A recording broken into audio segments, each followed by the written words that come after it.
சந்தை அப்படிங்கிறது ஏற்ற இறக்கம், ups and downs, demand and supply, buying and profit booking. அதேமாரி அங்கேருந்து நோஸ் டைவ் அடிக்கிறது, ஏறுறது, இதெல்லாம் ஏற்ற இறக்கத்துக்கு ஏதாவது ஒரு காரணம் வேணும் இல்லையா? இப்போதைக்கு நமக்கு கிடைச்ச காரணம் போர், வார். அப்போ நம்ம என்ன நினைக்கிறோம் அப்படின்னு கேட்டிங்கன்னா, இன்னும் சந்தை இறங்கும் வாங்கிக்கலாம்னு நினைப்போம். அந்த ஒரு லெவல் வந்த உடனே திரும்ப மேலே ஏறும்போது அடாடா இந்த மாதிரி வாங்காமல் இருக்கட்டமே. சந்தைங்கிறது நமக்கு வாங்கிறதுக்கும் வாய்ப்பு கொடுக்கறது, விற்கிறதுக்கும் வாய்ப்பு கொடுக்குறது. நல்ல ஸ்டாக்கு, தரமான பங்குகளை எடுத்தால் ரைட் என்ட்ரியாக இருக்கணும். ரைட் என்ட்ரி இருந்தால் கண்டிப்பாக நமக்கு ப்ராஃபிட் கிடைக்கும். Entry should B profit. இந்த ஸ்டாப் லாஸ் போட்டு பண்றதுனால ப்ராஃபிட் அது குறைக்காது சார்? பெரிய நஷ்டத்தை தவிர்க்கலாம் இல்லையா? 10,000 ரூபா நஷ்டம் பெருசா, 1000 ரூபா நஷ்டம் பெருசா? இப்போ கமோடிட்டி ட்ரேடர்ஸ் என்ன சார் பண்றது? ஆல்ரெடி இது க்ரூட் ஆயிலுக்கான வார் மாதிரி தான் போய்கிட்டு இருக்கு. முன்னாடி கோல்டு சில்வர் 1 இயர்ல 100% ரிட்டர்ன்ஸ் கொடுத்துருந்தது. பட் க்ரூட் ஆயில் $100 தாண்டறதுக்கு சில வாரங்களே வந்துருச்சு. ஸோ இப்போவுமே 103ல ட்ரேட் ஆகிட்டு இருக்கு. ஸோ கமோடிட்டி ட்ரேடர்ஸ் க்ரூட் ஆயிலில் என்ன சார் பண்ணுறது? இது மாதிரியான காலகட்டத்தில் ஒன்று மட்டும் ஆக்ட் பண்ணாமல் இருந்தவர் யார்? குரூட் தானே. 66, 65 இருந்தது இல்லையா? இப்போ அவருக்கான சான்சஸ், அவர் வாய்ப்பை பயன்படுத்துகிறார். ஆதன் பிசினஸ் நேயர்களுக்கு வணக்கம். இன்னைக்கு நம்ம கூட ஃபினான்ஷியல் பிளானர் கோவை விஸ்வநாதன் அவர்கள் தான் ஜாயின் பண்ணியிருக்காங்க. வாங்க பேசலாம். வணக்கம் சார். வணக்கம்மா. நேயர்களுக்கு வணக்கம். எப்படி சார் இருக்கீங்க? நல்லா இருக்கேம்மா. சரி, இப்போ மார்க்கெட் ஒரு ஃபாலை நோக்கி தான் போயிட்டுருக்கு. எலெக்ஷன் போதுமே கூட நிஃப்டி 1% ஃபாலாக இருந்தது.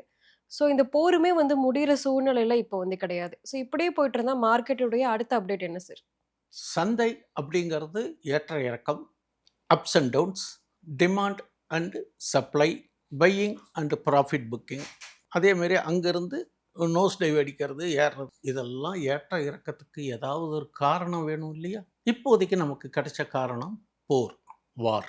இந்த வார் பிரச்சனை இன்னைக்கு நேற்றுக்கு இல்லை, பல ஆண்டு காலமாக ஏதோ ஒரு நாட்டில் யாரோ ஒருத்தர் சண்டை போட்டுக்கிட்டு தான் இருக்காங்க, ரகலை நடந்துக்கிட்டு தான் இருக்குது. இப்போ கடந்த காலத்தில் ரஷ்யா உக்ரைன் வார் நடந்தது. அப்பவும் இப்படி தான் மார்க்கெட்டு ஒரு நல்ல ஒரு சரிவு கொடுத்து மறுபடியும் மீண்டும் புதிய உச்சத்தை போச்சு. நாம் சந்தை என்பது நமக்கு இறக்கம் என்பது வாய்ப்பை கொடுக்கறது, நம்ம வாய்ப்பை பயன்படுத்திக்கணும். அப்போ நாம் என்ன நினைக்கிறோம் அப்படின்னு கேட்டிங்கன்னா, இன்னும் சந்தை இறங்கும் வாங்கிக்கலாம்னு நினைப்போம். அந்த ஒரு லெவல் வந்த உடனே திரும்ப மேலே ஏறும்போது அடாடா இந்த மாதிரி வாங்காமல் விட்டுட்டோமேன்னு. சரி, நல்லாவே ஏறிடுது. ஏறின போது நீங்கள் வாங்கினதை ஒரு ப்ராஃபிட் புக் பண்ணணும்னு தோணுதா? இல்லை. அப்போ யாராவது ஒரு பிரபலங்கள் அல்லது ஒரு யூடியூப் சேனல் அல்லது ரேட்டிங் ஏஜென்சிஸ் அவங்க கருத்துக்களை தெரிவிப்பாங்க. அப்போ தெரிவிக்கிற போது நம்ம அதை வச்சுட்டு என்ன பண்ணுவோம்? ஓ, இது இவங்களே சொல்லியிருக்காங்க, இது இவ்வளோக்கு போகலாம், நம்ம வெயிட் பண்ணலாம். அப்போது ப்ராஃபிட்டையும் புக் பண்ண மாட்டோம், வாங்க வேண்டிய இடத்துல வாங்கவும் மாட்டோம். இதுதான் இப்போ நம்ம இருக்கக்கூடிய ட்ரேடர்ஸினுடைய ஒரு அனலிஸ் கெப்பாசிட்டி குறைவாக இருக்கிறதுக்கான காரணம். சந்தைங்கிறது நமக்கு வாங்குறதுக்கும் வாய்ப்பு கொடுக்கறது, விற்கிறதுக்கும் வாய்ப்பு கொடுக்கறது. இப்போ ஒரு ஸ்ட்ராங் சப்போர்ட் லெவல்னா என்ன சார் சொல்லுவீங்க? இப்போ நிஃப்டி 23,960 கிட்ட ட்ரேட் ஆகிட்டு இருக்கு. ஸோ ஒரு ஸ்ட்ராங் சப்போர்ட் லெவல் எந்த பாயிண்ட்ல சார் வரும்னு நினைக்கிறீங்க? என்னுடைய கருத்து, இந்த இயர் லோன்னு சொல்கிறாங்க பார்த்தீங்களா, 21,800 அரௌண்டு, அதுதான் ஸ்ட்ராங் சப்போர்ட். இந்த வார்லாம் கடுமையாக இருந்தும் எவ்வளோ பிரச்சனைகள் இருந்தாலும் மார்க்கெட்டு இந்த 22,000 உடையல. ஒரு இடத்துல பார்த்தீங்கன்னாக்கா இந்த 22,300, 180 வந்துட்டு திரும்பி பவுன்ஸ் பேக் ஆகி மேலே போச்சு. ஒரு 1000 பாயிண்ட்டுக்குள்ளேயே அல்லாடிக்கிட்டு இருக்கு. மேலேயும் போக மாட்டேன்னுது, கீழேயும் வர மாட்டேன்றது. அப்போது 24,300க்கு மேலே போச்சுன்னா ஹெவி, மேலே போகிறதுக்கு சான்சஸ். கீழேங்கிறது ஒரு சப்போர்ட் அப்படிங்கிறது பார்த்தீங்கன்னா 22,200. இதுதான் நீங்கள் கேட்ட கேள்விக்கு எனக்கு தெரிஞ்ச பதில். இப்போ நீங்கள் சொன்ன மாதிரி இந்த 1000 பாயிண்ட்டுக்குள்ளே தான் ஃப்ளக்சுவேட் ஆகிட்டு வந்துட்டே இருக்கு.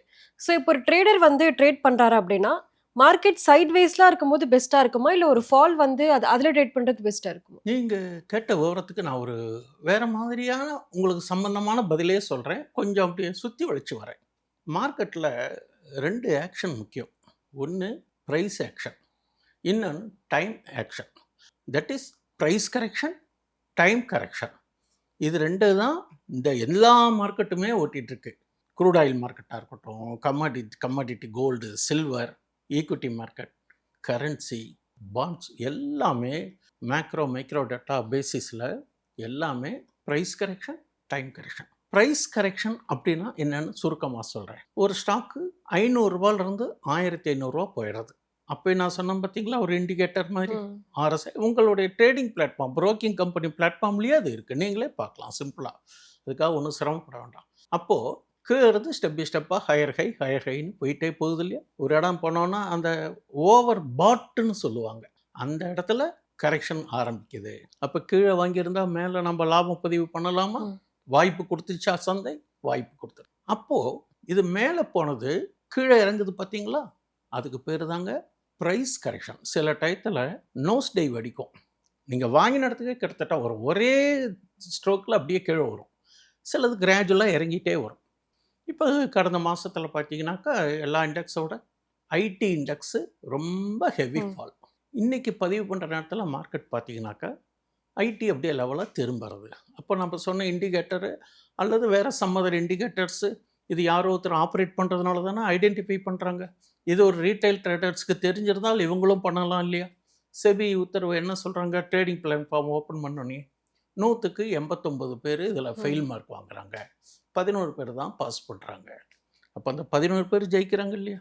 அந்த 11 பேரில் நீங்கள் ஒருத்தராக இருக்கணும்னா இதெல்லாம் கற்றுக்கிட்டா தானே செய்ய முடியும். So you must know price correction, time correction. இப்போ நான் ப்ரைஸ் கரெக்ஷன் சொல்லிட்டேன். டைம் கரெக்ஷன் அப்படின்னா ஒரு ஸ்டாக்கு கீழே இருந்து மேலே ஏறி இருக்கு, மறுபடியும் கொஞ்சம் கீழே இறங்குறது, அதுக்கு பேர் கன்சாலிடேஷன் ஆர் சைடுவேஸ்னு பேர். இது எப்போ சார் ஒன்றா மேலேயும் ஏற மாட்டேன்றது கீழே. இப்போ நம்ம இருக்கிற இண்டெக்ஸ் மாதிரின்னு வச்சுக்கோங்களேன், ஒரு ஸ்டாக்கே எடுத்துட்டாலும் இது வந்து சைடுவேஸில் இருக்கு. இது எப்போ கரெக்டாகி இந்த டைம் கரெக்ஷன் கிளியர் ஆகும் அப்படின்னு கேட்டேன்னா, இந்த ஸ்டாக் அந்த நியர்பை ஹை இருக்குது பார்த்தீங்களா, அது பிரேக் அவுட் ஆகி மேலே போச்சுனாக்கா கிளம்பிடுவார் மேலே. அதேமாதிரி கீழே ரிவர்ஸில் ஆச்சுனாலும் அது கீழே இறங்கினாலும் கீழே இறங்கிடும். அந்த மாதிரி இடத்துல நம்ம டைம் கரெக்ஷனை ரொம்ப கான்சன்ட்ரேஷன் பண்ணணும். இந்த மாதிரியான பேசிக் ரூல்ஸு, இந்த மாதிரி ப்ரைஸ் கரெக்ஷன், டைம் கரெக்ஷன்லாம் தெரிஞ்சு ஒரு ட்ரேடர்ஸ் பண்ணினால் அதிக நஷ்டத்தை தவிர்த்து ஓரளவுக்கு கணிசமான லாபம் சம்பாதிக்கிறதுக்கு வாய்ப்புகள் இருக்குது. மார்க்கெட்டை பொறுத்தவரையிலையும் என்னுடைய கடந்த கால அனுபவத்தில் நிதர்சனமாக ஒன்றுன்னு தெரிஞ்சதுன்னா மார்க்கெட் அதுக்கு ஆக்ட் பண்ணும். ஏதோ ஒரு நிகழ்ச்சி நல்லதோ கெட்டதோ அந்த அறிவிப்பு வந்துருதுன்னா அதுக்கு தகுந்த மாதிரி ஆக்ட் பண்ணும். எதுவுமே இல்லாத டயத்தில் குழப்பமான சூழ்நிலையில் அறிவிப்பு வந்திருக்கு, அதுக்கு முழுமையான வடிவம் கிடைக்கவில்லை என்றால் மார்க்கெட்டு இறங்குறதும் இப்படி தான் இருக்கும். இதுதான் இந்த சைடுவேஸ்க்கு காரணம். இப்போ வந்து மார்க்கெட் வந்து ஒரு நியூஸ்க்கு தான் வந்து ரியாக்ட் பண்ணி போயிட்டு இருக்கு. ஸோ ஒரு அப்சல்யூட்லி. லாங் டேர்ம் இன்வெஸ்டர்ஸ்க்கு வந்து இந்த சின்ன நியூஸ் வந்து பெரிய அளவில் அஃபெக்ட் பண்ணாது, ஏன்னா அவங்க லாங் டேர்ம் வந்து ஹோல்ட் பண்ணியிருக்காங்க. பட் ட்ரேடர்ஸ்க்கு வந்து இந்த சின்ன சின்ன நியூஸ் பேசிஸ்மே வந்து மார்க்கெட் இறங்குது ஏறுது, இதெல்லாம் பயன்படுத்தி எப்படி ப்ராஃபிட் பார்க்குறது? தாராளமாக பண்ணலாமா. நிறைய இண்டிகேட்டர்ஸ், மொத்தம் 44 இண்டிகேட்டர். அதில் இந்த சூப்பர் ட்ரெண்டுன்னு ஒரு இண்டிகேட்டர் இருக்கும். அதில் கொஞ்சம் கவனமாக நம்ம ட்ரேடுக்கு பொசிஷன் எடுக்கிறதோ வைக்கிறதோ. அது என்னன்னு கேட்டிங்கன்னா, திடீர்னு ஏறுற மாதிரி இருக்கும், நமக்கு பை சிக்னல் காமிக்கும். கொஞ்சம் ஏறிட்டு திரும்பி கீழே இறங்கினா திடீர்னு அதே இடத்துல செல் சிக்னல் வரும். நம்ம எதுவுமே பண்ண முடியாது. அதே மாதிரி இன்னொரு இண்டிகேட்டர் இருக்குது, யூடி போட்டுன்னு, யூடி போட். அதை அந்த சர்ச்சில் போய் உங்களுடைய ட்ரேடிங் பிளாட்ஃபார்மில் போட்டிங்கனாலே வரும். இதுக்கும் என்ன வித்தியாசம்னா, யூடி போட்டு டெஃபினட்டாக உங்களுக்கு பை கிடைச்சாதான் பைன்னு காமிக்கும். ஆனால் சூப்பர் ட்ரெண்டு அப்படி காமிக்காது, மாறிக்கிட்டே இருக்கும். சைட்வேஸ் மார்க்கெட்டில் நம்மளை ஏமாற்றிடும்.